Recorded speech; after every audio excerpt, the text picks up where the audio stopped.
Hello, I hope you're all doing well. In the introduction, I emphasized the need for all of us to develop situational awareness, to build up a situational awareness that brings about a state where one is accurately aware of one's surroundings. Every mountain guide needs this when assessing a slope for avalanche danger, every fireman who has to decide whether to go into the burning house or not, every pilot who has to consider whether or not to carry out a difficult approach. In these three examples, and of course there are countless more, the need for such situational awareness is obvious to us, for it revolves around considerations directly relevant to survival. We are aware that avalanches, for example, are an insidious danger expressed in terms of the very complicated layering of the snowpack, its substrate or temperature, its sudden release, and its unpredictable dynamics. We can thus say that the hazard avalanches fulfills all the characteristics of complexity. As long as we alone know this, it is sufficient for us laymen to at least avoid the risk of avalanches and not enter the slope in the first place. The corresponding avalanche warning sign convinces us. However, if we want to enter the mountain slope, example for a ski tour, we prefer to delegate the competence to a mountain guide if we are aware of our ignorance. He is familiar with this environment, which is not an everyday occurrence for us, and brings with him the relevant knowledge and experience to make an accurate assessment. He takes over the process for us, which leads to a most likely correct situational awareness. Three skills play a role here. Number one, he perceives the objects in the environment. This also means that he perceives more objects with his senses than we do. This means that he has greater accuracy in his perception. Number two, after perceiving them, he also understands their meaning. Objects that seem unimportant to us have a meaning for him. The relationship of the objects to each other also has a meaning for him, just like their change. And number three, on the basis of the number of objects, their condition, and their interconnectedness, he is then able to anticipate whether the fragile system snow-covered mountain slope will hold for a walk in the period he has chosen. He will then make the decision, draw up an implementation plan for it, and then implement it together with his client, who is uneducated in alpinism but aware of the needs for support. All other hazardous activities follow the same procedure if we are to survive them. We need experience, need to be educated, be trained. We need mental skills and speed and accuracy of perception. And since many of us have hobbies in this direction, we also frequently and gladly go through this process out of passion for what we do.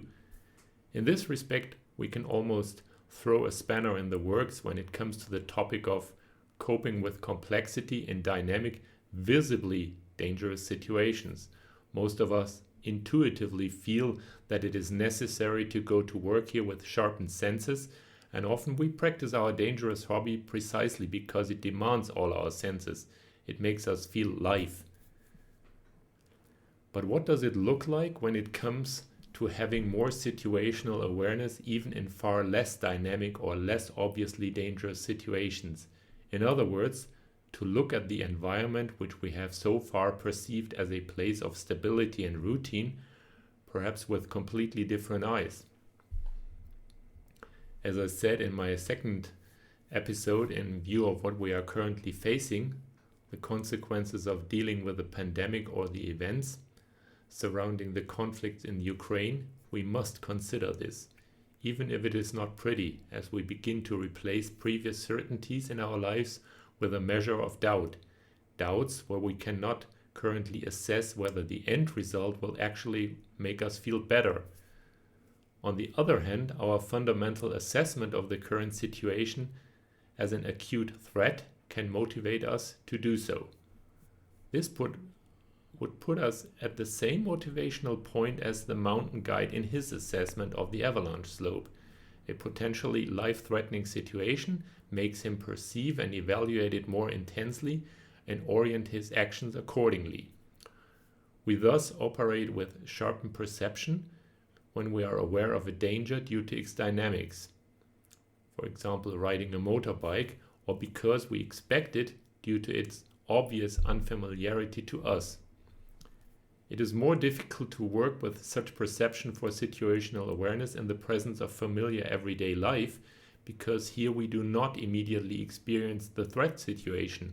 Nevertheless, it is often there. We are just not aware of the characteristics of the complexity of everyday life. This can be a fatal mistake. Just because nothing negative has happened for a long time does not mean that nothing will happen. How alert are we supposed to become now in a meaningful way without at the same time falling into anxiety disorders because we constantly fear that the sky will fall on our heads? A difficult question that certainly depends heavily on the acquired resilience of the individual. In other words, a person's ability to cope with crisis. Psychology currently seems to be moving away from the idea that life can only ever be viewed from an optimistic, positive perspective, in which it is suggested that you can do anything if you want to, that everything is possible, towards a view that life is mostly laden with hardships and blows that we have to overcome, so that overcoming crisis is actually the normal state we have to deal with, because as unpredictable as things are, as likely as they are, we are not entitled to happiness. It is simply not possible. But we can always acquire it temporarily with the framework of our abilities to deal with crisis. For me, this means that improved situational awareness can contribute very decisively to living a happier life, as long as I don't fundamentally avoid reality because I prefer illusion. So there is a need for situational awareness in two places. Number one, which is very obvious, in dynamic situations of our present, see our dangerous hobbies, and number two, in our highly interconnected everyday life, which is based on a complex overall system. We want to be able to handle both better.